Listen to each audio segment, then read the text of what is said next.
Boa noite a todos.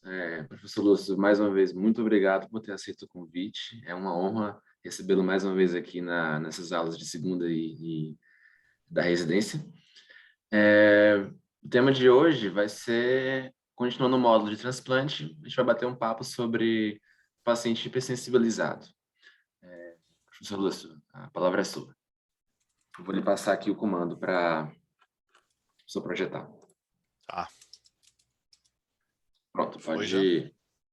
Já foi. Tá bom. Bom, obrigado mais uma vez pelo convite, Salmito. E deixa eu só compartilhar aqui minha apresentação.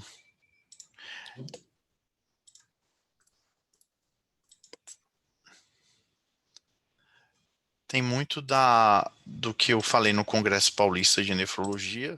Tá vendo aí, Salmito? Tá tudo certo, professor. Tudo certo, né?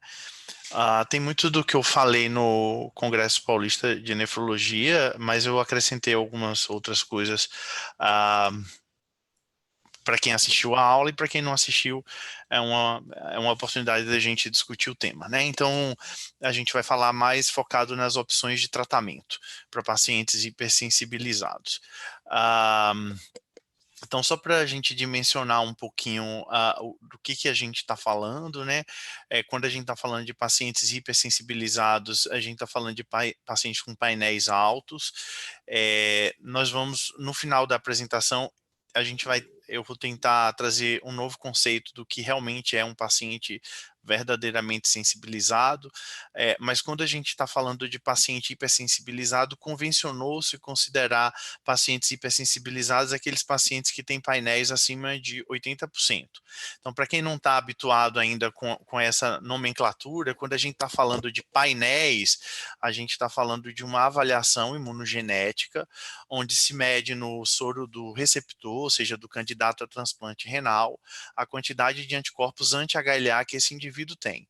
E daí você avalia qual é a frequência dos antígenos contra os quais esses anticorpos existem, né? Quer dizer, você tem os anticorpos no soro do receptor, você vê qual é a frequência desses antígenos na população, e com isso você tem um painel. Então, por exemplo, um painel entre 50% e 80% significa que o paciente tem anticorpos contra 50% e 80% de um pool de doadores de uma determinada população. As metodologias de realização de painel foram modificadas ao longo do tempo, e hoje a gente faz um cálculo do painel baseado em dois princípios. O princípio é a pesquisa de anticorpo contra o antígeno HLA através de uma metodologia de fase sólida, que é o single antigen, e compara isso com uma listagem de frequências de antígeno HLA na população, por isso que é chamado de painel calculado. E aqui em São Paulo, esse cálculo é feito baseado na frequência real de antígenos HLA entre os nossos doadores. Então, se o painel mede a quantidade de anticorpos contra HLA que um receptor tem, na verdade, ele é uma medida bastante objetiva de probabilidade de transplante. Quanto maior é o painel, maior a quantidade de anticorpos contra os potenciais doadores, maior a chance da prova cruzada ser positiva por conta da presença desses anticorpos e, portanto, menor a chance de transplante. Então, a conclusão dessa introdução é que pacientes com painéis altos, especialmente os hipersensibilizados, têm chances reduzidas de transplante, porque ele tem chance reduzida de encontrar um doador compatível em lista. Só para lembrar, esses anticorpos anti-HLA, para que eles sejam produzidos, o paciente precisa ter contato com material genético de outro ser humano. E isso acontece em 3 experiências humanas: gestação, transfusão sanguínea ou transplante prévio.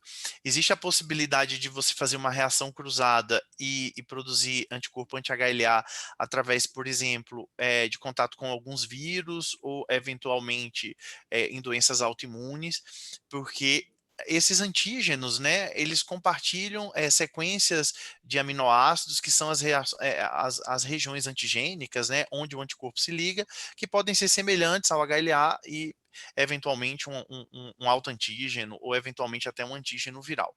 Só que esses anticorpos, quando são produzidos por reação cruzada através de infecção viral ou de doença autoimune, eles têm uma Uhum. capacidade de se ligar ao antígeno HLA de verdade, fixar o complemento, é questionável e às vezes até ausente. Então, basicamente, as experiências humanas que geram anticorpos anti-HLA, portanto, que fazem uma reação positiva no painel, são gestação, transfusão e transplante prévio.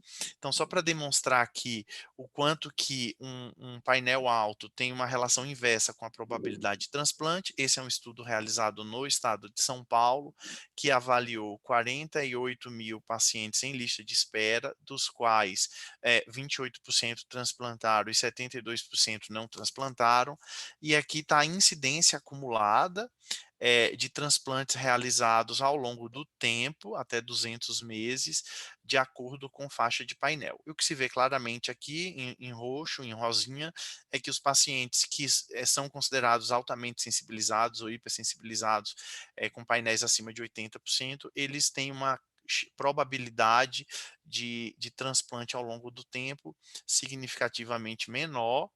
Isso aqui está bem demonstrado através de uma regressão de Cox, que, considerando o painel zero como referência, demonstra que o indivíduo com painel acima de 80% tem uma probabilidade 77% menor de, de transplantar.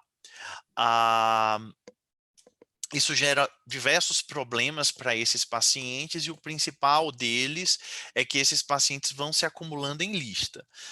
Então, esse é um dado do Hospital do Rim, assim, é um dado bem interessante. Desde que eu comecei a estudar esse assunto e me interessar por esse assunto e apresentar isso tanto no Sistema Nacional de Transplante como na Câmara Técnica de Transplante no Ministério da Saúde, que eu uso esse dado que é a Gerbase quem capturou esse dado, mas ele é bem interessante. Então, esse é um dos principais problemas, né? Esses pacientes têm chance de transplante baixa, portanto, eles vão se acumulando em lista ao longo do tempo. Então, aqui é a frequência de pacientes na lista de espera, pelo tempo de espera, né? E o que se vê aqui, por exemplo, aqui são os pacientes que, no momento em que esse dado foi capturado, tinha menos de 2 anos de espera em lista, entre 2 e 5 anos, entre 5 e 8 anos, e mais do que 8 anos de espera em lista.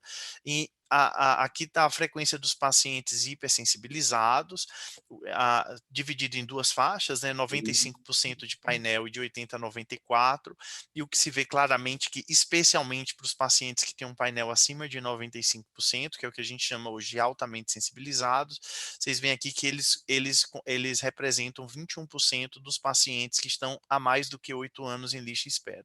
E essa frequência, né, de pacientes com essa faixa elevadíssima de painel, ela aumenta progressivamente de acordo com o tempo de lista em espera. Então aí nós temos dois problemas, né? Pacientes com painéis altos, eles têm baixa probabilidade de encontrar um doador compatível, primeiro problema. Segundo problema, eles se acumulam em lista. E tem um terceiro problema que não está aqui na apresentação, mas que eu gosto sempre de falar, é que não com pouca frequência são pacientes que têm dificuldade de acesso, né? São aqueles pacientes que mais frequentemente utilizam transfusão, têm baixo KTV em diálise, têm uma diálise mais inadequada, e são aqueles pacientes que com mais frequência têm menos resposta à eritropoetina e acabam precisando de mais transfusão e com isso vão gerando mais sensibilização. Então esse é realmente um problema com o qual a gente lida hoje em dia. Esses pacientes altamente sensibilizados, quando a gente olha o total da lista e não dividido por frequência, por tempo de espera, hoje na lista de São Paulo, e o dado nacional é o mesmo, eles representam em torno de 13 a 15% de todos os pacientes, eu vou mostrar isso mais para o final, e eles representam menos em torno de 2% dos transplantes realizados. Então há um desequilíbrio entre a quantidade desse tipo de paciente em lista de espera e o número de transplantes realizados. Então, quais seriam as estratégias que a gente teria para resolver esse problema? Essas estratégias podem ser agrupadas em três modalidades de tratamentos. Uma estratégia que a gente chama de estratégia farmacológica, que é a dessensibilização, a doação pareada ou modelos de ajustes de probabilidades que são baseadas na equidade no acesso ao transplante. Então, eu vou começar falando um pouquinho da dessensibilização farmacológica, que é uma estratégia relativamente antiga, né? Tem em torno aí de 20, 25 anos, e a dessensibilização ela cria uma janela de oportunidades para a realização de transplante, e isso especialmente para receptores que têm um doador vivo com prova cruzada positiva. Então, ao longo do tempo, diversas experiências foram publicadas e essas experiências, elas podem ser resumidas em duas modalidades de tratamento, né? Então, eu agrupei aqui todas as experiências, se a gente tem um monte de publicação aqui, de uma forma mais didática, duas modalidades de tratamento, ou de dessensibilização. Isso para tornar a informação um pouco mais didática, né? Que é a dessensibilização em lista, ou seja, um paciente que está em lista de espera, que não tem um doador vivo compatível, e o objetivo dessa dessensibilização, ou não tem um doador vivo, mesmo que incompatível, e o objetivo dessa dessensibilização é reduzir o painel e, com isso, aumentar a chance de transplante. E isso basicamente é feito com altas doses de imunoglobulina endovenosa associada a rituximab. E existe a dessensibilização rápida, que tem por objetivo negativar uma prova cruzada. Portanto, isso pressupõe que o paciente tenha um doador vivo com a prova cruzada positiva.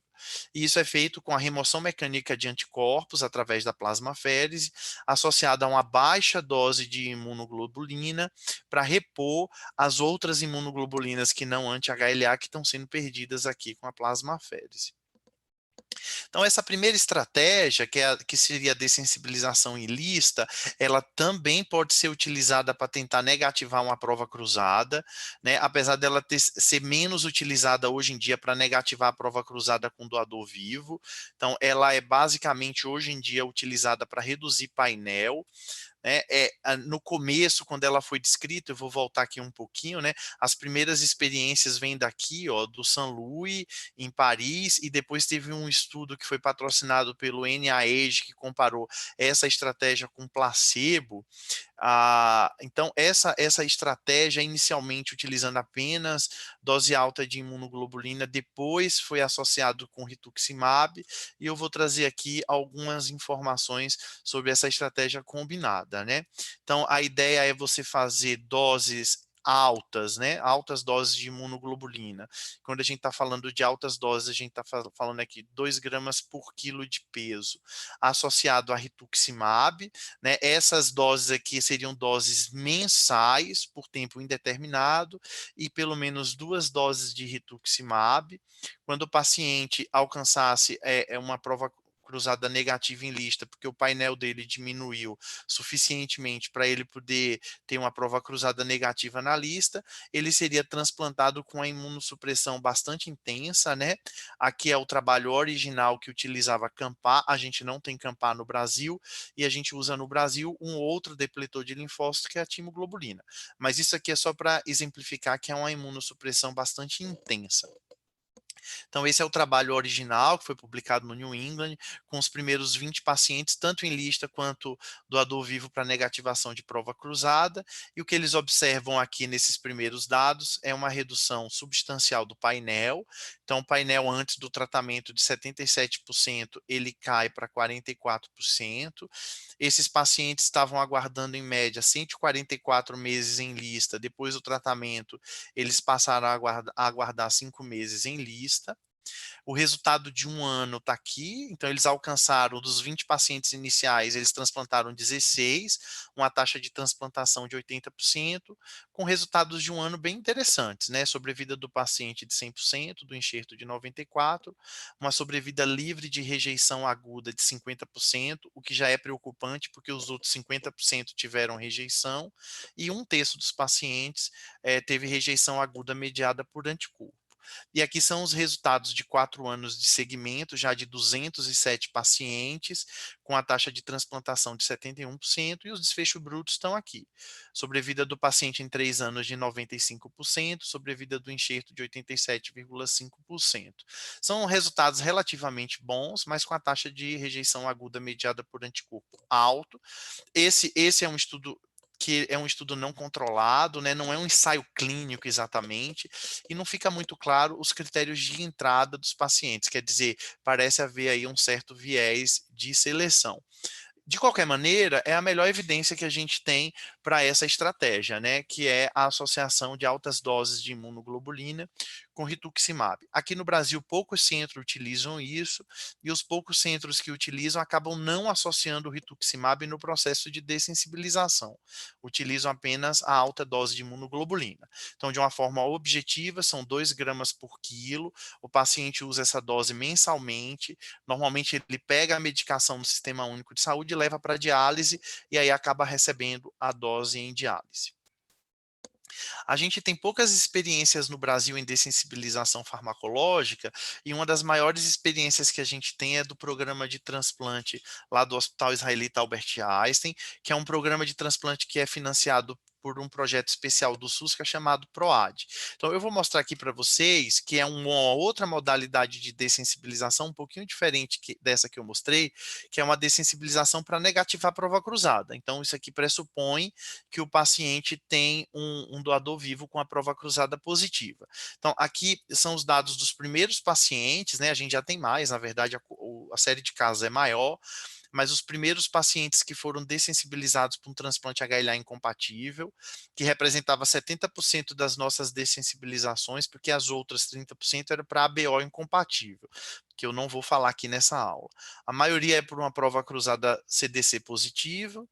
Aliás, minto, a maioria era por citometria positiva, mas uma boa quantidade por CDC positivo e menos aqui por uma prova cruzada virtual positiva, ou seja, eles tinham anticorpo, era uma quantidade expressiva de anticorpo, mas que não gerava um CDC positivo nem uma citometria positiva. Então, o que que a gente fazia com esses pacientes, ou o que a gente faz com esses pacientes? A gente faz uma dessensibilização rápida com o objetivo de remover esses anticorpos e negativar essas provas cruzadas, quer seja a prova cruzada virtual, quer seja a citometria, quer seja o CDC.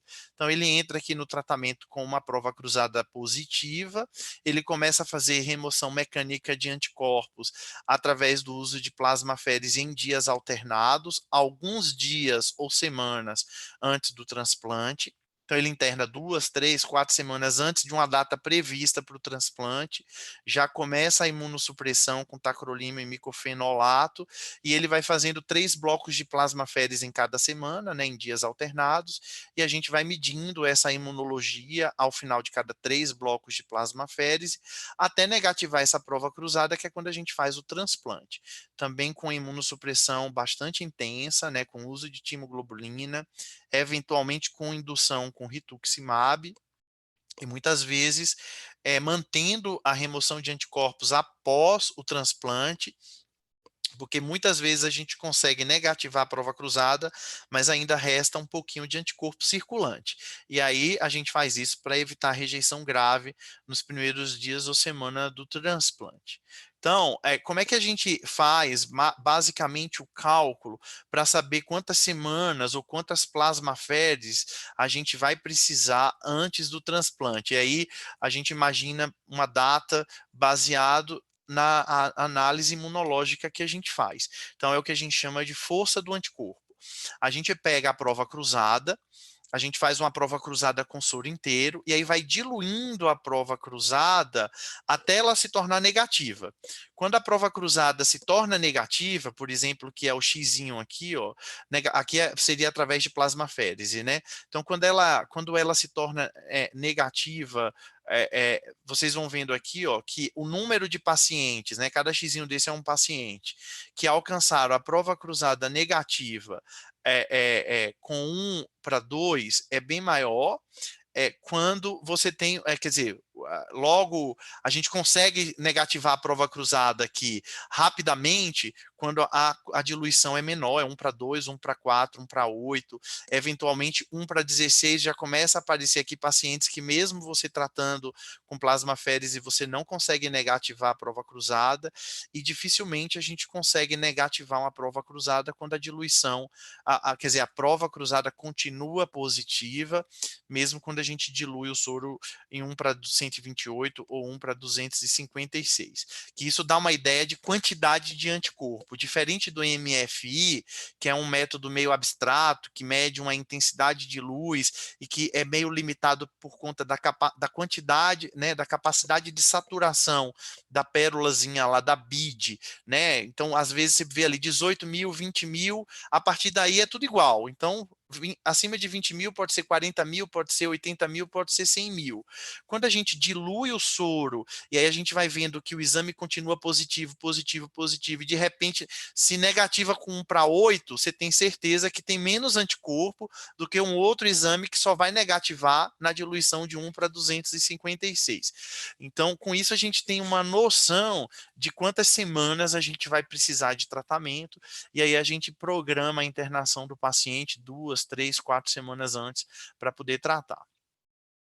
Só para vocês terem uma ideia, eu vou dar aqui 2 exemplos, né? Esse foi o nossa primeira dessensibilização. Era uma paciente de 49 anos, mulher, que em 2009 tinha tido uma meningococcemia, ficou 3 meses internada, né? Na época da meningococcemia, teve uma lesão renal aguda, recebeu mais de 100 transfusões, teve a alta hospitalar em janeiro de 2010, em diálise anúrica, né? Como complicação da meningococcemia, necroses de membros inferiores, e ela tinha uma prova cruzada positiva com todos os doadores vivos, né? E daí foi optado por um doador vivo, que era o esposo. Ela foi internada aqui em fevereiro de 2011 para protocolo de dessensibilização, e daí a gente tinha programado fazer 2 semanas de tratamento, e realmente a gente conseguiu um crossmatch negativo com 2 semanas de tratamento, né? Plasmaférese com reposição de baixa dose de imunoglobulina. Ela teve um evento adverso relacionado à plasmaférese, que foi plaquetopenia. Então, nós transplantamos ela aqui, ó, depois de 13 dias de internado, foi o esposo quem doou. Então, essa é a evolução. Eu queria que vocês atentassem aqui para essa linha em azul, que é um anticorpo A2. Era um anticorpo que estava positivo antes do transplante, aqui em torno de 3.000, 4.000 MFI, gerava um CDC positivo e uma citometria positiva. Daí nós começamos a fazer plasmaférese com imunoglobulina até baixa dose de imunoglobulina, né, até negativar a prova cruzada. Negativamos as 2 provas cruzadas e aqui foi transplantado. Essa paciente teve uma complicação grave, né, evoluiu com choque, ficou em necrose tubular aguda durante um bom período. Ó. O transplante foi 20 de fevereiro até pelo menos 21 de março, e o que vocês observam aqui, ó, é que esse anticorpo que a gente dessensibilizou, ele dá até uma flutuadinha depois do transplante, mas na verdade o que aconteceu aqui no curso do transplante dela, ó, foi um aparecimento de um outro anticorpo que ela não tinha antes do transplante. E aí ela fez uma rejeição aguda mediada por anticorpo, que nós tratamos, e aí depois de 2, 3 meses de tratamento, ela estava com 0,9 de creatinina. Essa paciente segue em acompanhamento até hoje, né? Então ela tem aí alguns anos de transplante com a creatinina em torno de 2.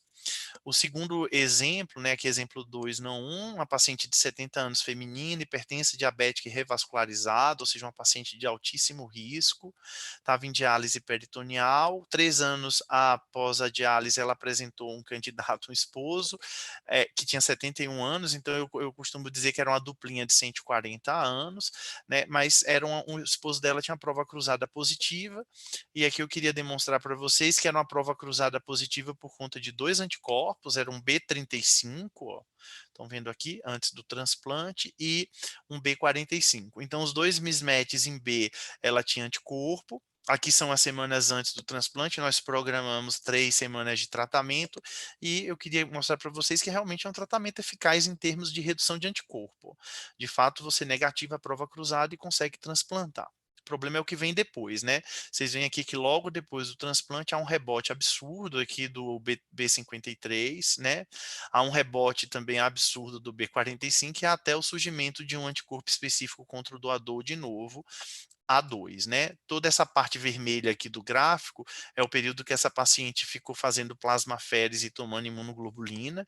Então, olha só, 3 semanas antes do transplante, depois 6 semanas após, 9 semanas.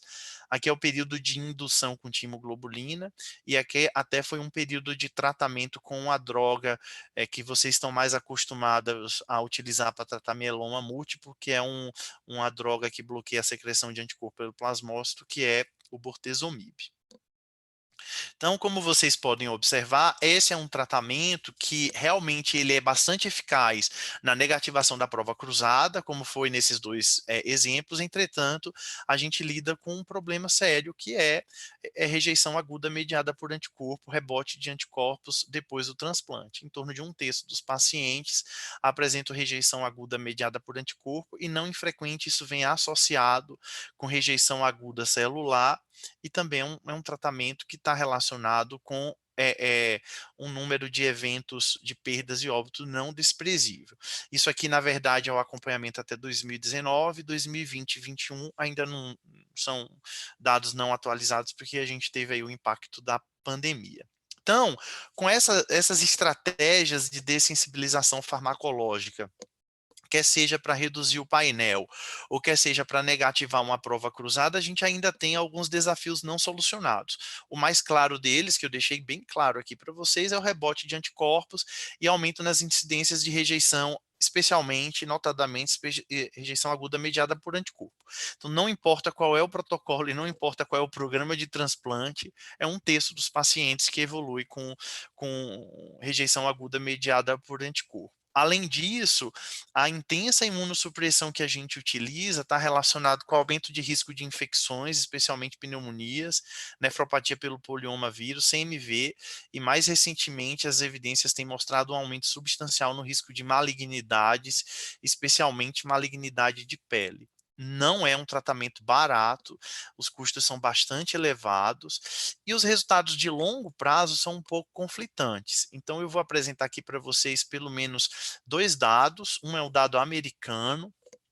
Esse é um estudo bastante interessante que foi publicado em 2016, e esse dado avaliou 1.025 pacientes que foram transplantados advindos de programa de dessensibilização, ou seja, HLA incompatível, de 22 centros americanos, e para fazer a avaliação dos resultados, especialmente focado em sobrevida do paciente, esses pacientes foram pareados com pacientes, né, que tinham suas características controladas, ou seja, eram semelhantes em termos de demografia, com um grupo de pacientes que estavam em lista de transplante e que conseguiram ou não transplantar com um doador HLA compatível, aguardando em lista de espera sem passar por dessensibilização, ou indivíduos que simplesmente ficaram listados e não conseguiram transplantar. Então, vocês veem aqui que é um pool de pacientes bastante grande. Foi feito um pareamento de cada um desse grupo, 5 desse e 5 desse, e daí estão aqui os resultados em termos de sobrevida do paciente. Então, quando a gente olha aqui sobrevida do paciente ao final de 8 anos, né, aqui é uma curva de sobrevida, então a sobrevida do paciente, ou seja, a probabilidade do paciente estar vivo ao final de 8 anos, pelo menos nessa coorte, foi significativamente superior nos indivíduos que foram dessensibilizados e transplantaram com doador HLA incompatível, em comparação com aqueles que ficaram em lista de espera ou conseguiram transplantar HLA compatível, versus aqueles que ficaram apenas em lista de espera. E isso também foi semelhante na situação imunológica mais grave, que é quando a presença do anticorpo gera uma prova cruzada por CDC positiva, que aí é bastante anticorpo, né? E aí, mesmo assim, houve um benefício em termos de sobrevida do paciente, ou seja, a probabilidade do paciente estar vivo ao final de 8 anos, quando ele veio de um programa de dessensibilização. Então, esses são os dados americanos, né? Os dados ingleses são um pouquinho diferentes. Então, isso aqui é uma coorte inglesa, com um pouco menos de pacientes, são 213 pacientes HLA incompatíveis, né, que transplantaram com o seu doador HLA incompatível e que também foram pareados, né, utilizando um controle pareado de indivíduos que ficaram em lista ou foram transplantados e que ficaram em lista apenas. Então, a metodologia é bastante semelhante, também foi avaliado sobre a vida do paciente, e aqui, especialmente daqueles pacientes que têm um painel acima de 85%, ou seja, altamente sensibilizados, e o que eles viram aqui, ao final aí de 96 meses, é que não houve diferença em termos de probabilidade de sobrevivência. Os ingleses até brincam que num sistema de diálise onde a diálise é boa, bem feita, você não consegue ver essa diferença como os americanos viram. Então, de qualquer maneira, não sei exatamente qual é a razão, os resultados de longo prazo, especialmente quando a gente foca em sobrevida do paciente, são conflitantes. Então, a gente não tem muita certeza se retirar o paciente de diálise através dessa estratégia é uma estratégia que vai aumentar a probabilidade dele estar vivo em longo prazo. Isso é uma coisa em aberto ainda. Existe alguma coisa de novo no nosso horizonte? Tem. Tem o linfidase, eu não sei quantos de vocês já ouviram falar nessa estratégia farmacológica. O linfidase, que inicialmente foi chamado de IDES, na verdade, ela é um produto, né, uma enzima que é derivada do Streptococcus pyogenes, e essa enzima ela é degradadora de imunoglobulina G, de IgG. Então, ela cliva a IgG em 2 passos, de tal maneira que ela separa a fração FC da fração FAB do anticorpo. E com isso, você tem uma neutralização da função efetora dependente da fração FC de complemento, especialmente a citotoxicidade dependente de complemento, que é extremamente importante no contexto de transplante, né, que é o CDC. Então, se a gente imagina que a gente vai fazer essa estratégia terapêutica e a gente vai neutralizar a citotoxicidade dependente de complemento, com certeza a gente vai negativar uma prova cruzada. Então, esses são os dados do estudo original, né, que foi publicado em 2017, e vocês veem aqui, esse é um gráfico de concentração de IgG, e aqui é antes do tratamento, né? Se mede todas as IgG, e aqui, ó, meia hora depois da infusão, você já tem uma redução robusta, bastante significativa, a ponto aqui, depois de 4 horas de administração da medicação, você praticamente não detecta ou detecta muito pouco IgG no sangue do paciente. Então, você imagina que, por exemplo, você tem um receptor que está bastante grave, que é priorizado e que todas as provas cruzadas são positivas, você poderia eventualmente chamá-lo para transplantar, enquanto você está preparando as coisas, você infunde essa medicação que em 1 a 2 horas você consegue negativar uma prova cruzada. Mas aqui de cara vocês conseguem ver que já depois de 7 a 14 dias há um rebote substancial de anticorpos, né? Então, a gente já tem dados clínicos de segmento de 3 anos. Esse é um estudo de fase 2, com 39 pacientes. São pacientes de 6 centros, são centros americanos e suecos. Todos eles tinham uma prova cruzada positiva com seu doador vivo antes do transplante. O objetivo do uso do enlifidase foi negativar a prova cruzada, mas o desfecho primário do estudo foi sobrevida do enxerto ao final de 3 anos de segmento. Então, aqui vocês veem a incidência de rejeição aguda mediada por anticorpo nesses pacientes que transplantaram, e o que se vê aqui, ó, com 6 meses de transplante, 28% de rejeição aguda mediada por anticorpo, ao final de 3 anos, 38%. Então, não importa qual a estratégia farmacológica, não importa o grupo de paciente, não importa o serviço, 1/3 dos pacientes que dessensibilizam acabam fazendo rejeição aguda mediada por anticorpo, e isso, ter rejeição aguda mediada por anticorpo, tem um impacto substancial aqui na sobrevida do paciente, ou seja, aumento da probabilidade de óbito, bem como na sobrevida do enxerto. Então, a gente ainda tem um desafio muito grande para se utilizar estratégias de dessensibilização farmacológica para esses pacientes. A estratégia seguinte seria a doação pareada, né? O conceito da doação pareada não é um conceito novo também, é um conceito que vem lá da década de 80, e esse conceito, que foi pensado inicialmente por Rapaport, é um conceito muito simples, né? Que parear um potencial receptor que tem um doador viável, mas incompatível, com outro par incompatível, para que o doador de cada par doe o rim para o receptor do outro par de forma que o pareamento resulte em ambos os receptores recebendo o rim compatíveis, me parece um conceito muito simples, né? Que seria isso aqui, né? Então eu tenho aqui duas duplas, né? Doador e receptor 1, doador e receptor 2, que são incompatíveis. Então vamos supor que aqui fosse uma incompatibilidade HLA, aqui fosse uma incompatibilidade ABO, mas que eles fossem, que doador 1 fosse compatível para o receptor 2 e vice-versa, e haveria uma troca direta, né? Então, esse conceito muito simples, ele foi expandindo ao longo do tempo, de tal maneira que se criou diversas vias de troca, e mais recentemente a quem se advogue a criação de grandes cadeias de duplas, que, havendo a entrada, inclusive, de uma doação anônima não direcionada, que é o chamado doador altruísta, ou seja, é uma pessoa que chega no serviço e fala assim, eu quero doar meu rim e não importa para quem. E aí você conseguiria amplificar isso de tal maneira que você conseguiria trocar até 10, 20, 30, 40 cadeias, né? E há quem advogue hoje em dia que você utilize essas estratégias numa série de conceitos, de tal maneira que você pudesse até fazer trocas internacionais ou globais, de tal maneira que você retirasse todas as barreiras, né, todas as fronteiras para a realização de transplante. E o objetivo inicial dessa descrição era justamente se vencer as incompatibilidades e você conseguir transplantar pacientes altamente sensibilizados. Qual que é o problema dessa estratégia? Primeiro é que essa estratégia parece não ser uma solução exatamente de saúde pública. Apesar de a gente ter um número grande de transplantes hoje realizado, por exemplo, nos Estados Unidos, com esse tipo de doador, com esse tipo de doação, que é a doação não pareada, esse é um dado bastante interessante de uma corte chamada DASH, que não tem nada a ver lá com o estudo da dieta dos hipertensos.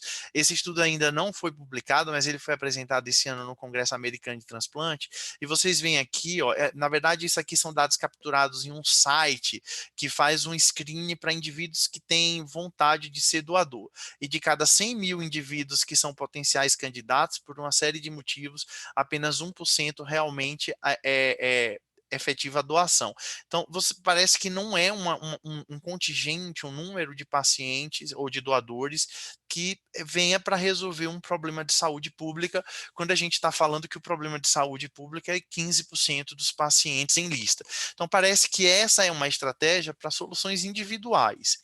E, além disso, quando vocês olham aqui, esse é um dado bem interessante que foi publicado recentemente, que fez uma análise da frequência de transplantes advindo de um programa de doação não pareada, que é esse azul aqui, intermediário, nos Estados Unidos, é de acordo com faixas de painéis. E o que vocês olham aqui, se a gente pegar todas, a partir de 2014, há uma redução progressiva da frequência desse tipo de doação, especialmente onde ela era candidata a ser uma solução de saúde pública, que eram os pacientes verdadeiramente sensibilizados ou intransplantáveis. Vocês veem que isso aqui praticamente desaparece. O que aconteceu em 2014?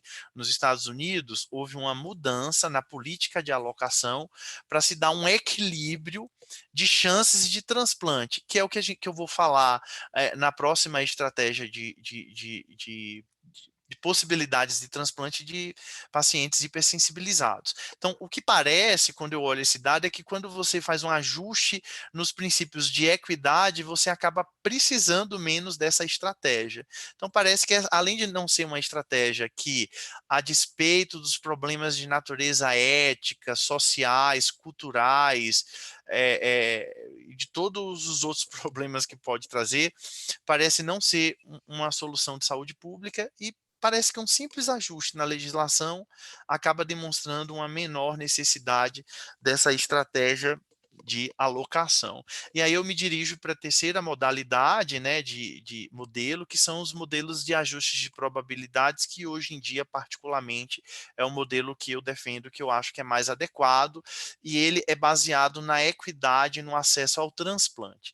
Então eu vou trazer aqui dois exemplos de modelo, que é o modelo do Eurotransplante, depois esse modelo americano que eu acabei de citar, e eu vou concluir essa apresentação com uma proposta que um grupo de especialistas brasileiro fez ao Sistema Nacional de Transplante para a nossa realidade.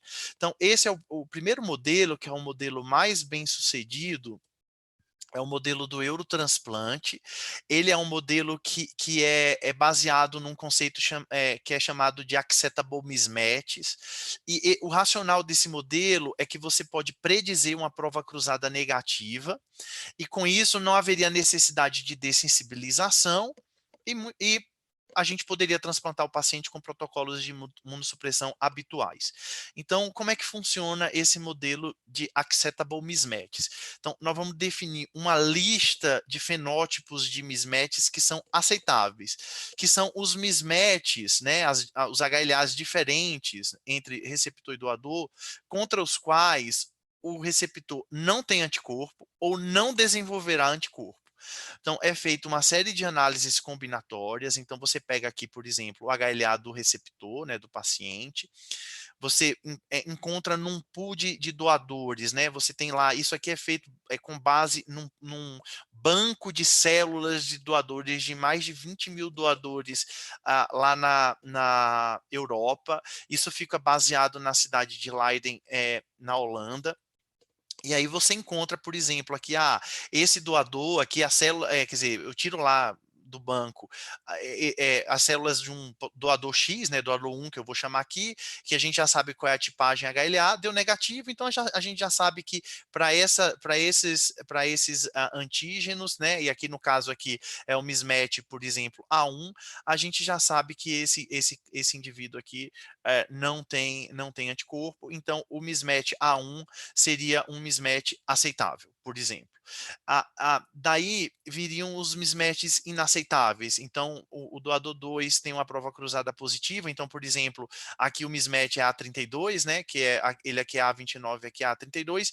Então, o A32 não poderia entrar nessa combinação, bem como o A2, porque deu positivo aqui. E assim por diante, se constrói uma série de possibilidades de fenótipos HLA contra os quais esse receptor não vai fazer uma prova cruzada positiva. E aí, quando o doador com essa tipagem HLA aparece na doação, este receptor recebe uma certa prioridade para receber um dos rins desse doador. Eu vou mostrar para vocês como isso funciona. Então, o modelo de Leiden, como ele é chamado, para o paciente entrar nesse tipo de alocação, ele precisa ter um painel de 85% a 100%, e aí não pode ser um painel baseado num painel calculado, ou seja, não é um painel através de Luminex ou de single antigen, é um painel CDC, que é um painel mais real, mais verdadeiro. Ele precisa ter 2 anos de lista em espera, então não é que entrou na lista e já entra no programa. Precisa ter um critério mínimo de mismatch, ou seja, com aquele doador que vem dessa listagem aqui de fenômeno, de fenótipos, ele precisa ter pelo menos 2 DR, né, 2 matches em DR, ou pelo menos um match em DR, um match no antígeno B. Esse foi um critério que foi respeitado até 2016, de 2016 para cá ele foi flexibilizado e, obviamente, precisa ter uma compatibilidade ABO. Então, não é qualquer paciente que entra no programa, né? E aí é interessante que, além dessa análise combinatória que eu mostrei para vocês, tem outros 2 conceitos que são conceitos um pouquinho mais sofisticados do ponto de vista imunológico, que é um conceito chamado NIMA, que são a ideia dos antígenos maternos não herdados. E esses antígenos, o conceito seria que, para estes antígenos, o indivíduo teria uma certa tolerância. Então, eu vou tentar explicar isso um pouquinho melhor. Quando eu, por exemplo, fui fecundado, eu recebi metade dos antígenos da minha mãe, metade dos antígenos do meu pai. Mas eu estava dentro do corpo da minha mãe e eu enxerguei a outra metade dos antígenos da minha mãe que eu não recebi, ou seja, os antígenos não herdados. E como eu tive contato imunológico com esses antígenos numa fase da minha vida que eu era meio tolerogênico, digamos assim, eu acabo tendo uma certa tolerância e uma menor probabilidade de desenvolver anticorpos contra esses antígenos. Então, sabendo qual é a tipagem HLA da mãe, ou seja, sabendo quais são os antígenos que eu não herdei da minha mãe, eles poderiam entrar nessa conta dos antígenos aceitáveis. E um outro conceito, que é um conceito que leva em consideração não apenas a avaliação de antígenos, mas uma avaliação mais sofisticada e mais moderna, que é a avaliação de epítopos, que são partes do antígenos que estão expostas, que é onde o anticorpo se liga. Então, com isso, a gente poderia fazer uma análise um pouquinho melhor do que simplesmente anticorpo contra antígeno, passando a fazer análises de anticorpo contra epítopos.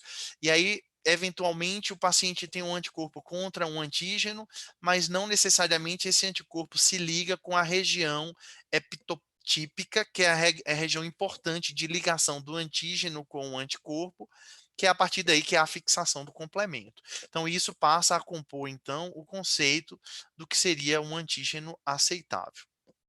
Então, isso aqui eu já expliquei para vocês, né? Que é feito a partir de um fenótipo de células de um banco de doadores. E aí, para poder fazer essa listagem de fenótipos, é realizada uma série de provas cruzadas até a gente ter essa listagem.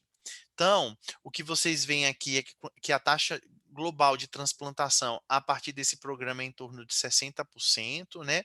Aqui está o número de pacientes incluídos em lista, de acordo com a era, né? Isso começou em 1989, né? Vocês vão vendo que vai aumentando o número de pacientes o número de pacientes que vai entrando nesse programa, vai aumentando consequentemente o número de pacientes transplantados através desse programa.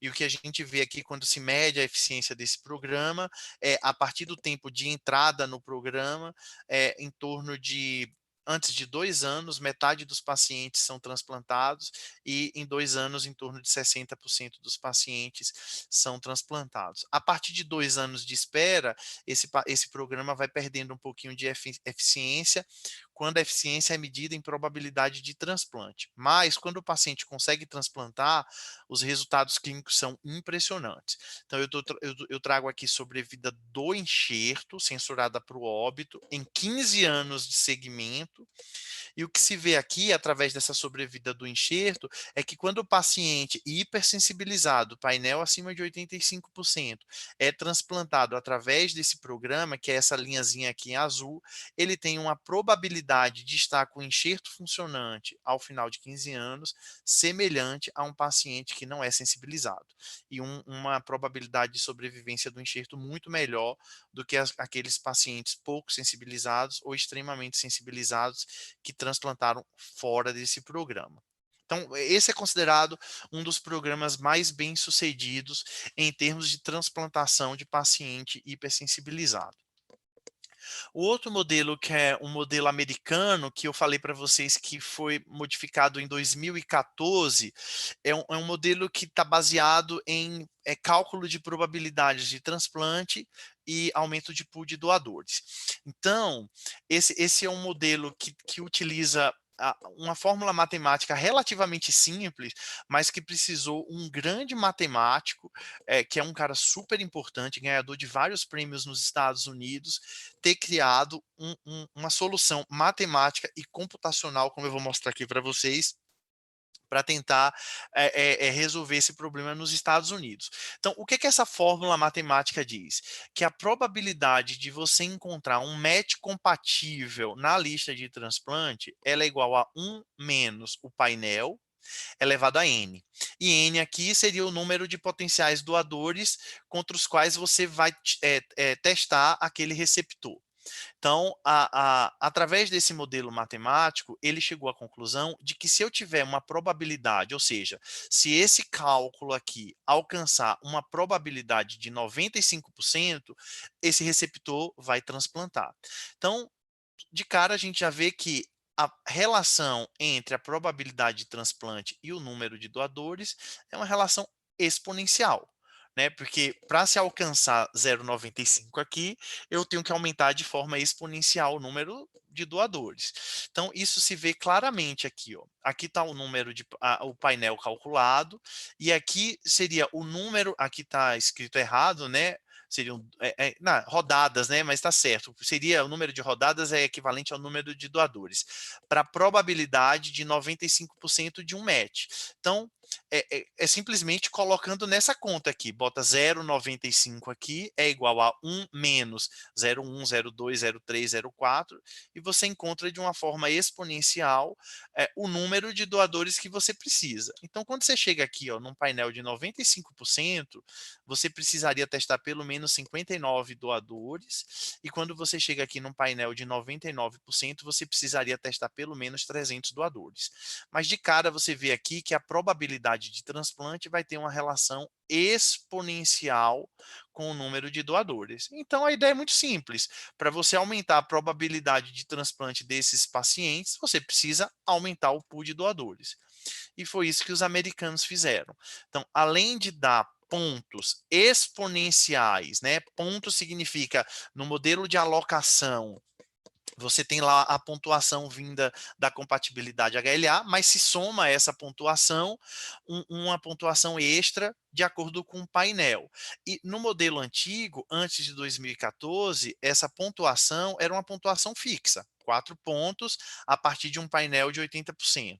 Com a mudança da legislação, vocês veem ó, que vai tendo uma mudança exponencial na pontuação, especialmente naqueles pacientes que têm mais do que 98% de painel. E além disso, além dessa mudança exponencial na pontuação, você vai aumentando o pool de doador. Então, por exemplo, o indivíduo que chega a 99% de painel, ele não disputa mais rim apenas na região, no local, né? Ele passa a disputar rim a nível regional. É o que seria correspondente, por exemplo, aqui no país, a gente fazer uma disputa não apenas na Bahia, mas na região Nordeste toda. E isso multiplica em 5 vezes o pool de doador. Então, multiplicando o Nzinho daquela fórmula, você aumenta de forma exponencial a probabilidade de um match compatível. E com 100% de painel, você faria, lá nos Estados Unidos é feita uma oferta em nível nacional, daí você multiplica em 50% ou em 50 vezes o pool de doador. E o que se vê aqui, ó, é que a taxa de transplante em pacientes com painéis acima de 98%, que era de 2,5% antes de 2014, pula para 13% a partir de 2014, que é exatamente 13, 15% o número desses pacientes, a frequência desses pacientes em lista de espera. E os resultados clínicos são excelentes. Aqui eu trago resultados clínicos que foram recentemente publicados, com receptores de painel de 100%, e o que se vê aqui, ó, é a análise de mortalidade, né, nesses receptores de painel de 100% e análise de sobrevida do enxerto, né, quer dizer, incidência acumulada de perda do enxerto, quando se compara pacientes que foram transplantados com painel de 100% antes e depois dessa mudança de alocação. E o que a gente vê aqui, ó, é que a incidência acumulada pós mudança de alocação é significativamente menor, né, a incidência acumulada de óbito, bem como a incidência acumulada de perda do enxerto. Então, essa também parece ser uma estratégia interessante. E aí, para finalizar a apresentação, eu vou apresentar para vocês um modelo que a gente imaginou para o país, né, para o Brasil, né, foi reunido um painel de especialistas da BTO, 3 nefrologistas e 3 imunologistas, e nós pensamos um modelo que é um pouquinho diferente do Eurotransplante, porque lá é mismatch aceitável, né? Aqui a gente criaria então mismatch inaceitável, ou seja, antígeno contra os quais o indivíduo não poderia receber, né? Antígenos que se o doador tivesse, ele não poderia receber o rim, então são antígenos contra os quais anticorpos são impeditivos para o transplante, e aí cada centro transplantador definiria seus próprios critérios que seriam impeditivos para o transplante. Então, para essa política, nós sugerimos 2 princípios. O primeiro princípio, baseado nesse modelo americano de aumentar o pool de doador, era definir regiões geográficas no país para alocação de pacientes hipersensibilizados. Então, a gente pensou em 5 regiões, né? Aqui a primeira região, que seria a região norte centro-oeste, a segunda região é região nordeste, a terceira região, Minas, Espírito Santo e Rio de Janeiro, a quarta região, o estado de São Paulo inteiro, porque o estado de São Paulo já tem 3 regionais, né, que é a grande São Paulo e os 2 interiores, e a região sul, de tal maneira que em algum momento os indivíduos passariam a disputar rim nas suas respectivas regiões e não apenas nos seus locais de inscrição. Então esse seria um pilar, e o outro pilar seria a divisão dos hipersensibilizados em 2 grupos. O hipersensibilizado tipo 1, que é esse mais grave, que representa 8,5% dos pacientes em lista e menos de 1% dos transplantes realizados.